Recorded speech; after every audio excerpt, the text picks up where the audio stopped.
Hello and welcome everybody, I'm Barbarian and this is Crusader Kings III's 34th dev diary, and today we're going to be talking about appearances. This is a dev diary written by Niels. Thank you Niels, of course. Obligatory thank you note there.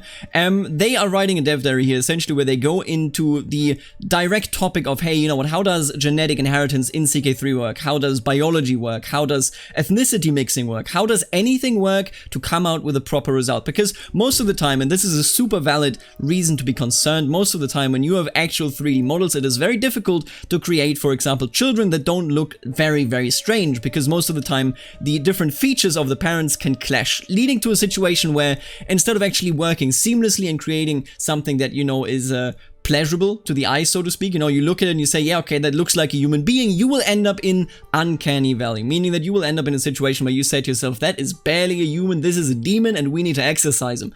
Now in CK3, they try to take an approach essentially where this works incredibly dynamically, incredibly fluidly. I hope that it works. Obviously, we don't actually know for sure, but this dev diary is a bombshell. Let me tell you that much. They were gone for so many weeks because of, in Sweden they have this holiday period, or not the holiday period, but everybody goes on a vacation in the summer, and it's a very long vacation. And in that period, we had no dev diaries, and then they come back right here for us with this amazing bombshell of a dev diary. Now, why is this amazing? Let's jump in, let's find out, because there's a lot to see. Characters are generated dynamically in the game using a DNA system that defines their looks, but in CK3, we have more than 10 times the amount of genes for every character and a lot of added complexity.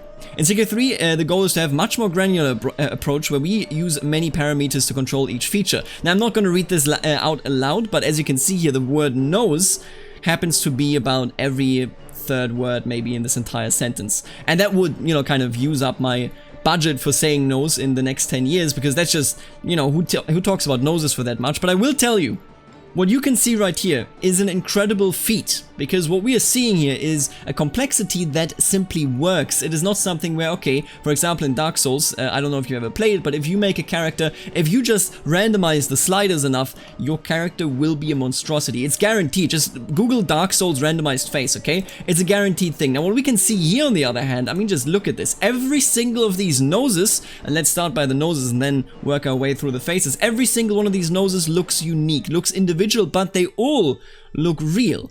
And that is because they are all made with the same features. They are all made with the same parameters that they then change slightly. You can see the noses, but you can also see it in the faces. I think a very big concern that we all had at some point, I think, in the phase of CK3 being developed and being announced and more information coming out, was that characters would either look very uncanny valley or they would simply look, you know, just all the same pretty much. But you can see so much complexity in the faces of these people, not just in the noses, of course, but that is a very easy to tell sort of feature, but also in the eyes, in the eyebrows, in the height of their head, in the actual lips, in the chin. There is so much complexity in this. I'm really happy. And I will say, when they came out with Imperator Rome, and I think this is interesting to point out if you haven't played the game, or if you just, you know, aren't really that interested in it, which is completely understandable. Even if you have played it, you may not have seen it. But in Imperator Rome, because it's the Jomini layer, they have a very complex character DNA system that exists and is of course implemented. Back when I did my first playthrough, I remember Johan had a character in Sparta, and with Johan's white hair, which, you know, of course he gave himself because he's slowly aging, as we are all, but I started to breed the white hair into my dynasty, and it worked. It looked very fluid. You know, back then I was a Targaryen, so to speak. It was a very fun playthrough on very hard. That was a pretty cool experience. But the thing about it is, it was the most fluid system that we have ever seen in any strategy game when it comes to inheritance, when it comes to genetics, when it comes to that sort of stuff. In CK2, everything is fine and dandy because, you know, the cultural faces look cool, but none of them are actually in any way dynamic. It looks all roughly the same. I mean, obviously people don't move, meaning there's much less of a requirement to really do anything about this sort of stuff. In CK3, as you can see, they go even 10 steps further than in Imperator Rome. And I'll be honest with you, as much as I was impressed by Imperator Rome back then, I'm no longer impressed by Imperator Rome and their faces, because this is perfection in comparison.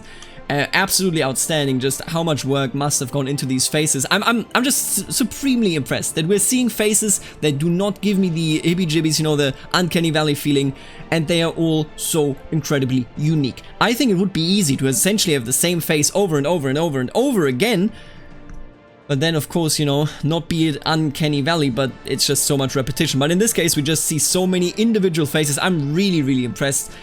I'm not sure yet, but when the game comes out, I think I'm going to try and model myself in some way in the character creator. I want to see whether I can make a discount Harry Potter sort of thing going, you know, that sort of stuff, but I'm very excited for that. This is genuinely a new generation. This is the new bar. If any new Paradox game, if any other grand strategy game goes below this when they're character-based, then I'm not getting it. Due to the way that the character generating system is set up, we can use the same base assets for all different ethnicities and just script in different ways, average values for the facial parameters. Now let's take a look at this, because of course it's absolutely stunning as well. They have so many amazing pictures.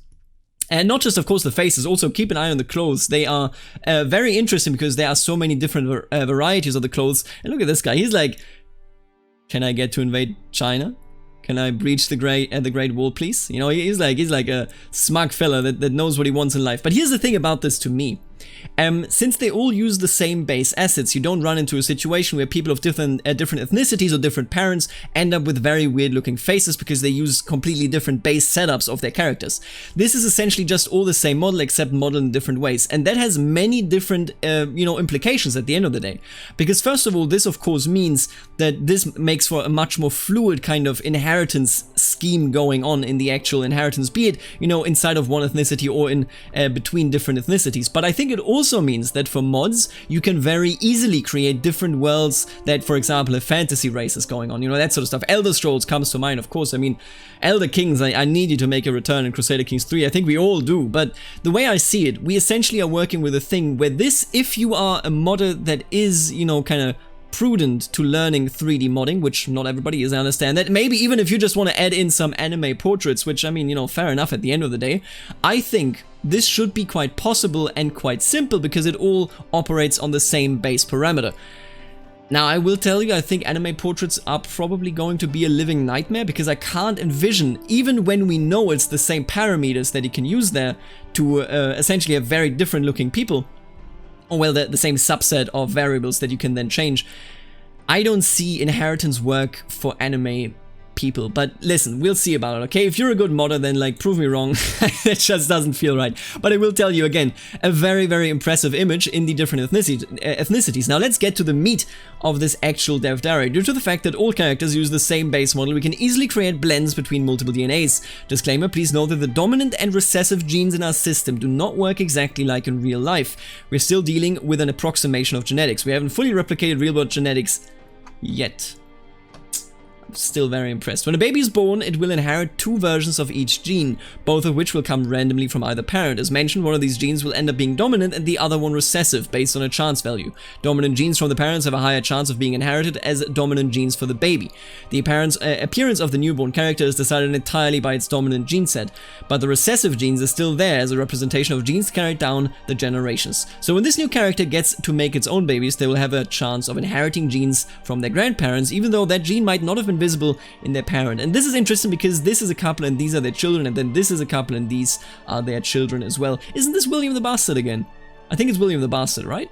Who was his wife? Honestly, I don't even know who his wife was. I don't know, maybe it's not William the Bastard. What I can tell you though is you can quite clearly see, I think here it's very, very obvious with the noses of the parents, and you can see the noses of the parent. You know what, now that I look at it, I'm pretty sure they all got his nose, right? Am I wrong here? But you can very, very clearly see how similar and how decidedly approximate these faces really are. You know, like the parents actually have their impact down here and they have a very flexible impact. Again, in CK2 wasn't the case at all. Think about it.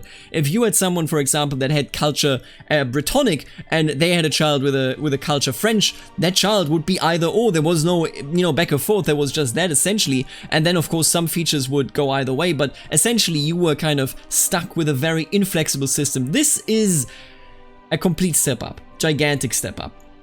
It means that inheritance has a much bigger impact on the appearance of a character in CK3 than it does in CK2. Of course, there's still a fair amount of randomness in the system, so we won't get identical siblings unless they are, you know, identical twins. The 3D system that we use gives us the possibility to have seamless aging, and there's a ton of things that are set up to take advantage of this. A newborn child will obviously be very tiny compared to when it's all grown up, and I mean, just... Look at this kid. Look at this kid. Look at this. Kid's like, you know, like cute little What's it even called in English? Wangen. But look at this. So they are essentially growing up, and it happens very fluidly. You can see it right here. The thing that I am, you know, that I find somewhat questionable, and I say questionable because we don't see the exact in between, but you can see right here, for example, that the hair length immediately changes. I don't know whether there is a step in between. If so, then it's not shown. And here you can see that the beard grows immediately. A bit of an in-between stage, I think, would be nice as well. But either way, I mean, you won't really always be looking at the same character, meaning that you probably wouldn't even notice if they were to grow a beard. I mean, how long does it take to grow a beard? Of course, what I love is that in the end you can see them, you know, go down yet again. Very, very nice. Seeing this age progression is so different in comparison to CK2. I mean, in comparison to Imperator Rome as well. Imperator Rome, of course, the portraits aren't actually animated. They are very standstill, and you know, that honestly makes them look like they aren't really alive. But CK3, on the other hand, I mean, you can just envision this guy going through this life, and I can only assume that this was essentially cheated by the devs. Essentially, like, they have a big slider that just says, you're aging now, right? This poor guy lived from 0 to 99 in about 2 seconds. But, you know, of course, much to the comfort of all of us. This is Chieftain Somato of Kefrola. Very interesting. And then over here we have different body types. We have Skeletor, this is me, these are my people. Then we have overweight, and then we have buff as hell. Look at these two. Oh my god. This guy, this guy, he destroys any, you know, enemy of the faith. Incredible. I really love just how alive these portraits are. I know I'm fawning over this, and I know that my job is actually to kind of sit down and say, okay, I'm analyzing this dev diary, but I will simply tell you, there is no way that I cannot be impressed with what we're seeing here. This is so, they truly look alive. All of these truly look unique, and all of these truly look as though they are living their lives in very different fashions. I am supremely impressed by what has been done here with these portraits, just genuinely. It's actually Sims Medieval, but except good, you know, it's not a bad game, hopefully. And then what we can see right here, two things. First of all, this is the censorship, you know, leaf. And honestly, I think it's very tasteful. I think this is really, really nice. I approve of this. I personally will be using that in my games, because I think it's very, you know, fitting, topic-wise, of course. And then we have this guy going from a skeleton to being overweight. What does that say? What is the actual name of this GIF? Wait, gaining weight GIF. Okay, that's a very neutral name. But that's very interesting. Of course, the joke here is like every Christmas holiday ever. Then we have a very buff person being created. I mean, my god, how buff are these fellas? You know, this guy, honestly, like, you don't start a holy war against this guy. This guy will beat the crap out of you. Now, that being said, let's move on. What we have right here are genetic conditions that can be passed down. We have albinism on display right here. Then we have gigantism, and we have dwarfism on display right here. Very, very cool. They look like real people as well. And I know that sounds really weird because, you know, oh wow, out of context, no, okay. But here's the thing. I think it's difficult to show genetic conditions in a way that doesn't bring us to Uncanny Valley really quickly. But look at this. These are this is an amazing job. You look at these people, you're like, yeah, okay, they have these conditions, but they're not, you know, like they don't look like weird demon children. They just look like normal, really cool genetic trait people. Very, very impressed. Now this guy, of course, does look a bit weird. Dragoman? Honestly, I don't actually know what exactly that means. But Papa Smurf must have had an unaccounted son. And then on here we have Dam. Look at this guy. Honestly, like, I'm just what really impresses me is truly how much flexibility is actually showed right here in this dev diary. All of these people are so different. They're made up in so many different ways. And yet, you know, they all look lifelike. In a comic style, obviously, but like all lifelike. Very, very cool. And then on here, oh my god, look at this guy. You should see the other guy. Poor fella. I would like to show something that I don't think we've shown before. That is the Barbershop feature, which allows you to change clothes, headwear, and hairstyle of your character. So we have seen this in pre-release footage from the actual news outlets, but we definitely haven't seen it from Paradox themselves. And I mean, that's pretty cool. Clothes, headwear, hair, and beard. Yeah, it's fine. You can see the hair colors that you can change this to. I'll be honest with you, like, I think this can mostly be used at the end of the day for people that really want to customize it. I don't think that I will ever really customize my characters much, you know. I assume that my characters change their, for example, beard growth, you know, on their own. And if they don't, then I really need a beard there, then I'm gonna do that myself, of course. But most of the time, I like the natural progression that we have seen, especially, of course, up here. I think I'm just gonna let that run its course. But it's nice to have the Barbershop in, I did tweet that, and if you don't follow me on Twitter, then you won't know that, but there was recently a quote in an online, well, not recently, actually, it was in May, from one of the outlets that got to play CK3 back in May. And I believe at this point more than ever before that what they said was just a bit of a misphrasing. They essentially said, hey, you can design your own character. And that made people think, and I just want to bring this up now that we are talking about the Barbershop, that made people think maybe there is a character creator in the game. I don't know whether there is a character creator in the game, but I do want to point out, especially if you saw that tweet, take this as a bit of damage control, but not really, because I don't think there was any damage to begin with. But essentially, I want to point out, I honestly at this point believe that it's more of a misphrasing than there being an actual character creator. I don't know whether there is a character creator, but I will tell you, if you do an amazing dev diary like this one and show off so much stuff and don't talk about a character creator, I'm gonna assume there's no character creator. For me personally, I'll be honest with you, not that much of a loss. I didn't really use it, but I understand others did, and I hope that we will see that as soon as possible, if not at launch right away. And now here just a bit of a wink. If you want to find some that are, you know, made of actual people here and actual real life people, then just browse the characters in modern day Sweden. Of course, those are dev vanity characters. You can also design some stuff, but that is more modding other than, you know, an actual character creator, and you can create a medieval Abraham Lincoln. I would be very excited to see that. First mod, please, on the workshop be a medieval Abraham Lincoln. And then we have the historical characters from the Fate of England in the 1066 start date. Guess who is who? So we've seen the start date screen for Fate of England. I haven't looked at it though. Okay, this is not the me that you've been talking to or that you've been listening to this entire video so far. This is a me that went back after recording the video and after actually already uploading it and said, you know what? I just discovered something. I looked at these guys and I guessed who is who, and I guessed, you know, old guy is probably Harald Hardrada. This is probably Harold Godwinson. He has a crown, but he looks very sad. Then this looks like William the Bastard, of course. And then I assume Scotland or Denmark, like either way, I'm not entirely certain, but I noticed something because I compulsively gather all of the information, all the preview footage that I can find about Crusader Kings 3, and I have that all in some big folders. And I want to point one thing out because this actually blew my mind. This blows my mind much more than anything that we've seen in this dev diary. Look at these faces, look at how good they look, and now look at this. This is from the May preview footage that I gathered all of this together. I have all the start dates in a folder. You can see it right here. If I can't. Oh, there you go. Yeah, you can see it right here. So like I got all of these gathered up right here, right? Look at these faces.